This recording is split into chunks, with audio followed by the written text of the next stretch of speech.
रमेशने माझी साडी गाडीतच फेडली. मी आता पूर्ण नागडी होते. रमेशने पटकन स्वतःची पॅन्ट काढली आणि नागडा झाला. बुल्ला गळून पण कडकच होता. आता रमेश माझी योनी चोळू लागला. मी रमेश हो करत होती. मी गरम झाले होते. रमेशने गाडीची सीट मागे केली. आत्ता रमेश माझ्या अंगावर शर्ट काढून आला. मी आणि रमेश पूर्ण नागडे होतो.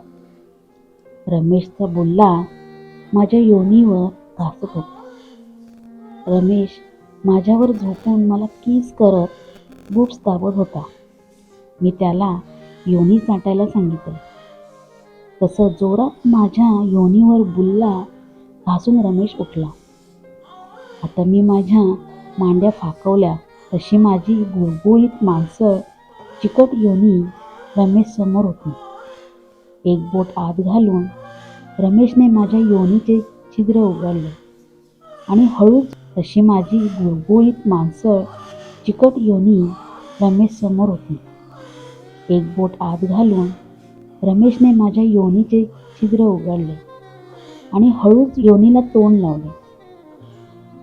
चिप चिप चिप असा आवाज करत रमेश माझी योनी चाटत होता. त्याची जीभ आता माझ्या योनीच्या भोकात आत बाहेर करत होता. मी रमेश धवाड्यात चाट रे योनी. ओ येस असे करत त्याचे डोके योनीवर दाबून धरले होते. रमेश कुत्र्यासारखा माझी योनी चाटत होता. सायली रंडी छिनाल काय योनी आहे तू सेक्सी.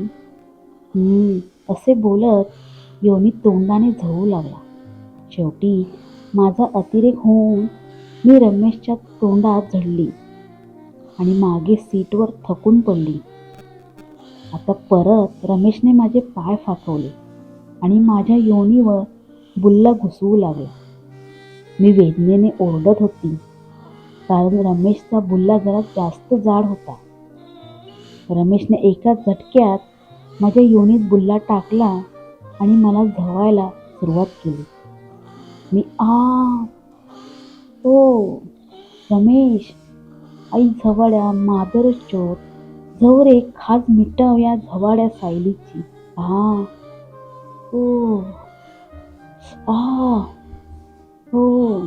असे बडबडत होती. अजून काय काय झालं सांगते पुढच्या भागात. तोपर्यंत मस्त हलवा आणि लाईफ एन्जॉय करा. आणि हो, चॅनलला सबस्क्राईब करायला विसरू नका. भेटूया पुढच्या भागात.